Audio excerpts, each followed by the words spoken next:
Hai semuanya, pergi bersama Lani, perginya ke kota Bandung. Tempat pertama ini adalah Masjid Agung. Masjid Agung ini berada di Jalan Gajah Raya Semarang dan merupakan tempat peribadatan umat muslim dan juga tempat pariwisata religius. Masjid ini dibangun pada tahun 2001 dan selesai pada tahun 2006. Pada tanggal 14 November 2006, masjid ini diresmikan oleh Presiden saat itu, yaitu Susilo Bambang Yudhoyono. Sekarang kita masuk aja. Yuk. Masjid Agung Jawa Tengah ini dirancang dengan gaya arsitektur campuran Jawa, Islam, dan Romawi. Gaya Romawi dapat dilihat dari 25 pilar-pilar yang terletak di pelataran masjid bergaya koloseum, antena, dan berhiaskan kaligrafi indah yang menyimbolkan 25 nabi dan rasul. Bangunan utamanya memiliki atap berbentuk limas dan di ujungnya dilengkapi kubah besar yang berdiameter 20 meter. Selain itu, masjid ini mempunyai 4 menara. 3 menara memiliki tinggi 62 meter dan 1 menara terpisah, Menara Asmaul Husna, memiliki tinggi 99 meter.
Nah itu guys, tadi kita sudah lihat Masjid Agung Jawa Tengah.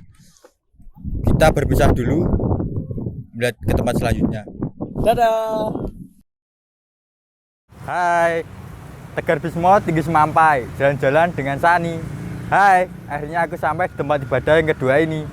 Tempat kedua ini yaitu GPIB Immanuel atau biasa disebut Gereja Blenduk, tempat beribadahnya umat Kristiani dan gereja Kristen paling tua yang ada di wilayah Jawa Tengah. Gereja ini terletak di Legend Suprapto nomor 32. Asal mula nama Gereja Blenduk diambil dari bahasa Jawa, yaitu membelenduk, yang artinya sesuatu yang menggelembung karena bentuk kubah gereja yang cembung atau menggelembung. Gereja ini dibangun oleh masyarakat Belanda pada tahun 1753, lalu mengalami beberapa renovasi ataupun perubahan bentuk bangunannya. Awalnya, gereja ini berbentuk rumah panggung Jawa dan atapnya pun sesuai gaya arsitektur Jawa. Lalu terjadi perombakan total pada tahun 1787 sampai 1794. Pada tahun 1894 sampai 1895, renovasi kembali dilakukan oleh arsitektur Eropa dengan mengubah bentuk tanpa merubah desain secara keseluruhan. Gereja ini unik dengan bentuk kubahnya yang besar dan menggelembung serta dilapisi perunggu. Juga di dalamnya terdapat orgel barok. Ruangan ibadah gereja ini tinggi plafonnya 10 meter. Bagian-bagian ruangan dihubungkan dengan simetris. Tata ruangannya bisa menampung 400 jemaat. Keunikan bangunannya terletak pada bentuk dasar oktagonal dan dinding yang berjendela besar yang tersusun dari kaca bermozaik dengan bentuk melengkung pada bagian atasnya dan berpola geometris. Terdapat pintu masuk di sisi utara, timur, selatan, dan barat. Tatanan ruangan dalam gereja diletakkan memusat menyerupai salib dan berbentuk dasar segi 8. Letakan tersebut sesuai dengan teori Renaissance bahwa sentralis perfect form yang merupakan simbol Kristus yang disalibkan. Habis ini kita kemana lagi ya guys? Ada lagi di bawah Patani. Di mana lagi sekarang aku ini? Wah, ternyata udah sampai ke tempat ketiga. Di sini adalah Pura Agung Girinata, tempat beribadahnya umat Hindu yang berlokasi di Jalan Sumbing nomor 12 Semarang. Pura terbesar dan terlengkap di kota Semarang ini juga digunakan sebagai tempat wisata religi selain untuk tempat beribadah. Arsitektur gapura saat masuk membuat kita merasakan suasana Bali. Patung Ganesha sebagai dewa pengetahuan dan kecerdasan juga ada. Pura ini terbagi menjadi 3 bagian, yaitu Nista Mandala, Madhya Mandala, dan Utama Mandala. Pada sekitar tahun 1967, pemeluk agama Hindu di Semarang mengusulkan pembangunan tempat ibadah kepada pemerintah. Pemerintah pun menyetujuinya. Awalnya pura ini bernama Parayangan Mandala Giri. Pada 10 Oktober 1969, pura ini sudah dapat mulai digunakan sebagai tempat ibadah meskipun hanya ada lingga yoni. Pada tahun 1984, pembangunan mulai dilanjutkan kembali. Dan pada 4 April 2004, Pura Girinata diresmikan oleh Gubernur Jawa Tengah yang pada saat itu yaitu Mardiyanto.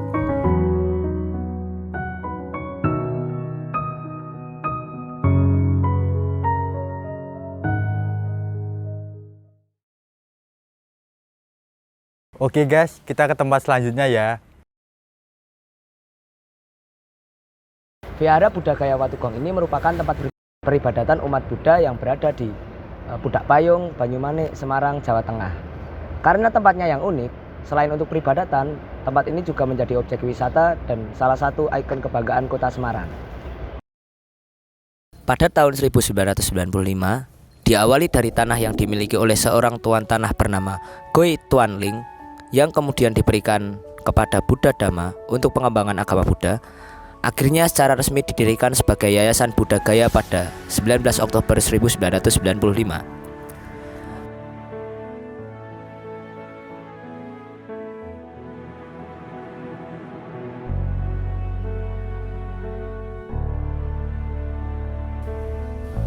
Kemudian, beberapa saat selama kurang lebih 8 tahun, vihara ini sempat terlantar.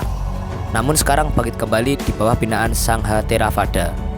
Maka pada bulan Februari 2001 dilakukan revitalisasi dan renovasi pada vihara ini yang dimulai terlebih dahulu dengan pembangunan gedung Dhammasala yang diresmikan pada tanggal 3 November 2002 oleh Gubernur Jawa Tengah yaitu H. Mardiyanto. Ada 2 bangunan induk utama yaitu Pagoda Avalokitesvara, bangunan setinggi 45 meter yang mempunyai nilai arsitektur tinggi, juga dinobatkan menjadi pagoda tertinggi se-Indonesia, di mana di dalam pagoda tersebut terdapat patung Dewi Kuan Im setinggi 5 meter. Bangunan induk kedua adalah Dhammasala yang mempunyai 2 lantai untuk aula serbaguna dan untuk upacara keagamaan yang terdapat patung Sang Buddha di lantai 2-nya. Gaya arsitektur vihara ini adalah gaya arsitektur Tiongkok dan Thailand.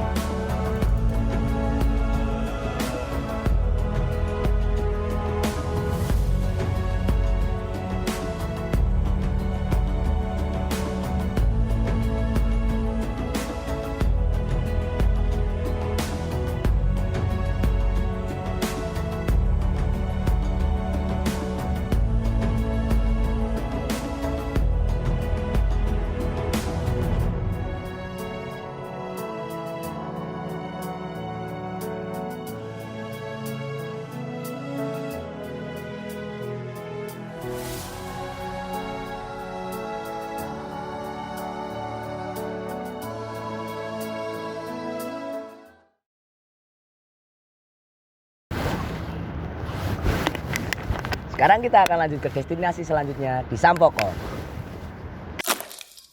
Naik Tosa sampai jadi mahir, gak terasa udah sampai destinasi terakhir.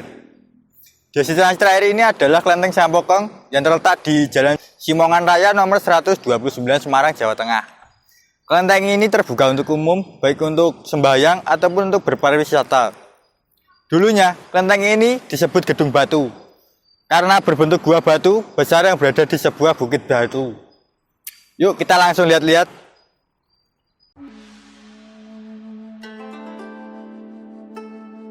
Bermula dari datangnya armada Cheng-ho di Pantai Simongan, Semarang, pada saat itu juri mudia Wang Jinghong sakit keras. Maka untuk tempat mengobati Wang Jinghong dan untuk beristirahat, mereka menggunakan gua batu. Saat Wang Jinghong menyembuhkan diri, Cheng-ho melanjutkan pelayaran untuk misi perdagangan dan perdamaian keramik dan rempah-rempah. Setelah sembuh dari sakit kerasnya, Wang Jinghong dan anak buahnya menghidupkan aktivitas perdagangan dan pertanian di sekitar gua. Wang Jinghong kemudian mendirikan patung Cheng Ho untuk dikenang dan dihormati. Ini adalah awal dibangunnya kelenteng Sampokong. Nama Sampokong sendiri diambil dari nama lahir Cheng Ho, yaitu Ma San Bau, dalam dialek Mandarinnya San Bau Dong, yang artinya gua San Bau. Arsitektur kelenteng Sampokong ini perpaduan antara budaya Cina dan Jawa. Ada 3 bangunan utama di kelenteng Sampokong, yaitu mempunyai atap susun 3 dengan arsitektur khas Tiongkok, patung dewa dewi, dan dinding dan tiang-tiang bangunan terdapat batan batu. Pada kelenteng juga diberi kombinasi warna hijau, di mana warna hijau tersebut adalah ornamen warna khas Islam, karena Laksamana Cheng Ho beragama Islam.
Nah guys, tadi itu adalah video kita mengenai tempat wisata religius dan bersejarah di kota Semarang. Seru banget ya, kita pamit dulu. Bye-bye. Bye-bye.